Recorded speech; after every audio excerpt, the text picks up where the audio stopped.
और दक्षिण पश्चिम के विधायक आदरणीय भगवान दास सबनानी जी उपस्थित है।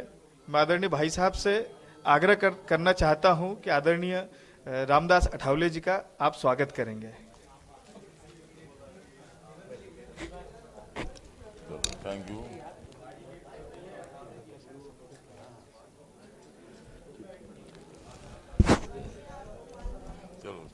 मैं बिना देरी किए आदरणीय रामदास अठावले जी को आप सभी को संबोधित करने के लिए आग्रह करता हूं।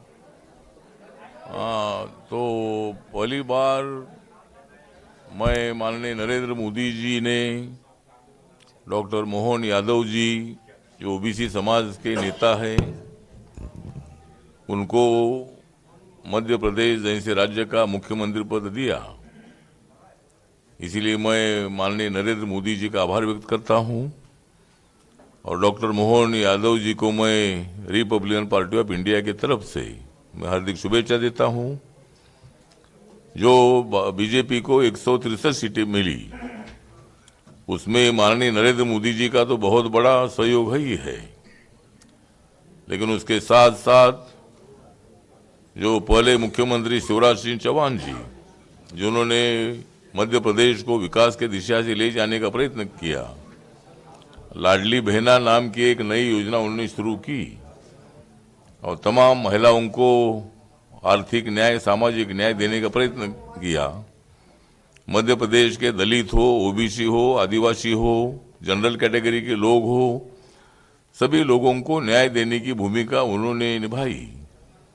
और माननीय नरेंद्र मोदी जी ने जिस तरह पूरे देश भर में पौने 10 सालों में देश के विकास को बहुत बड़ी गति से आगे बढ़ाया है, भ्रष्टाचार को खत्म करने का काम किया है, कांग्रेस का भ्रष्टाचार जो था वो लोगों के सामने लाकर कांग्रेस पार्टी को जीरो बनाने का काम मतलब नरेंद्र मोदी जी के नेतृत्व में किया है और कांग्रेस पार्टी बन गई जीरो, इसलिए नरेंद्र मोदी जी बन गए हीरो। तो मतलब नरेंद्र मोदी जी उन्होंने मतलब ये देश के तो हीरो ही है। लेकिन दुनिया में बीच में एक सर्वे हुआ था और उसमें सभी नेताओं के संबंध में उसकी चर्चा हुई और 76% लोगों ने नरेंद्र मोदी जी के नेतृत्व को एक अच्छे नेता के रूप में उनका नाम तय किया और आज दुनिया के सबसे लोकप्रिय नेता माननीय नरेंद्र मोदी जी है।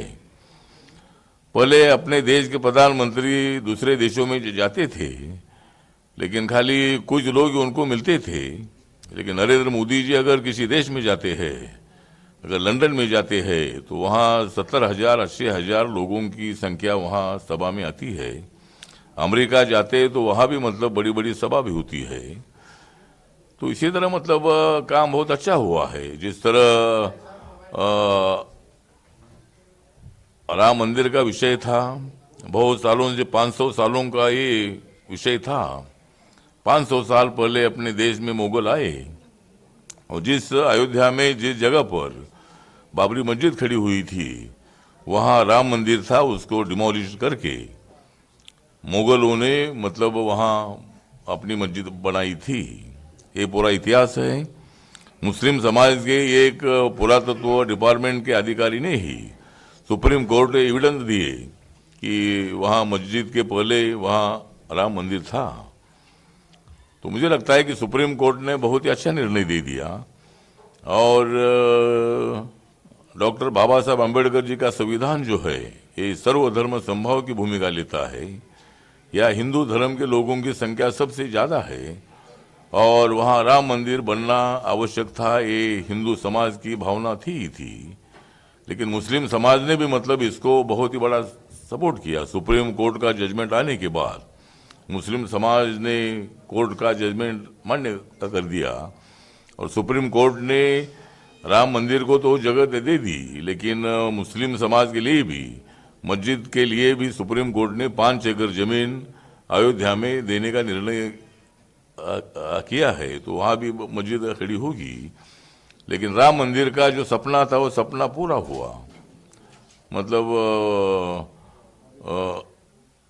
राम मंदिर का कई सालों का जो लोगों की इच्छा थी तो माननीय नरेंद्र मोदी जी के नेतृत्व में मतलब वो प्रोग्राम वहाँ हुआ और वहाँ हमारे कांग्रेस के नेता नहीं आए, बाकी के नेता नहीं आए, क्योंकि उनको आने से भी कुछ फायदा होने वाला नहीं था, इसीलिए वो मतलब उसमें आए नहीं। क्योंकि ये सब लोग, जनता जानती है कि एनडीए की सरकार के कारण, बीजेपी के कारण मतलब वहाँ राम मंदिर की प्रतिष्ठापना, राम की प्राण प्रतिष्ठापना हुई है और आज लाखों की संख्या में लोग वहाँ जा रहे हैं। तो इसीलिए माननीय नरेंद्र मोदी जी को मतलब इसका श्रेय देना चाहिए, लेकिन श्रेय की हमको आवश्यकता नहीं है।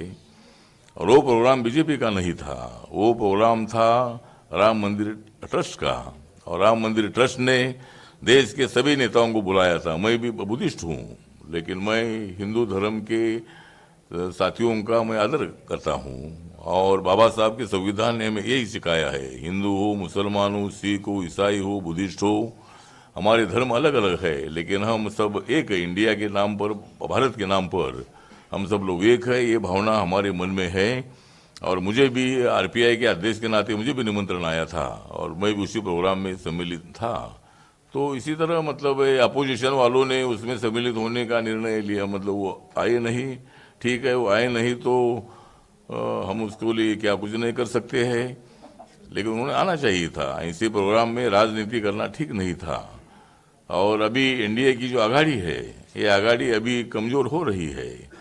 माननीय नीतीश कुमार जी जो बिहार के मुख्यमंत्री है, उन्होंने इस्तीफा दे दिया है और आरजेडी को छोड़ दिया है। हम पहले नीतीश जी को बोल रहे थे कि भाई आरजेडी के मत जाओ, आप मतलब लालू जी के पास आप मत जाइए, लालू जी आपको ठीक ठाक नहीं करेंगे, लेकिन हमने लालू जी को ठीक ठाक कर दिया है। और इसीलिए मतलब आपने उधर नहीं जाना चाहिए था, लेकिन आप वहाँ गए, लेकिन देर आई दुरुस्त आई।